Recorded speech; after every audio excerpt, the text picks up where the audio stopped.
Eshitdinglarmi? Mevalari ko'p bo'lgan trayfellar hozir trendda ekan. Narxini surishtirsam 130 ming. Aman nima qildim?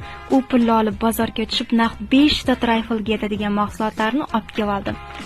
Ana endi kursda o'rgangan retseptim bo'yicha 2 ta tuxumni shakar bilan ko'pirtirib olib, sutga ozgina chaynak soda solib, masta ustidan solamiz. Ketidan yog', elangan un, kakao razrixitlarimizni ham solib, oxirida qaynoq suv solib, bitta aralashtirib, qizib turgan pechga yuboramiz. Ishoninglar, shunaqa sochni biskit bo'lib chiqadi. Ana endi kremiga keladigan bo'lsak, muzdek qaymoq bilan sgushonniy molokoyimizni isishguncha ko'pirtirib olamiz. Pishib chiqqan biskvitlarimizni urvoq qilib olib, xuddi videoda ko'rsatilgandek hammasini yig'amiz. Qaymoq bilan plitka shokoladimizni mikrovolnovkada eritib olib, ustidan quyamiz. Xohishga ko'ra bezatamiz. Ana endi qizlar aytinglarchi, 130 mingga arziydimi bu trayfel? Albatta shu usulda tayyorlab ko'ring, shunaqa zo'r bo'ladi.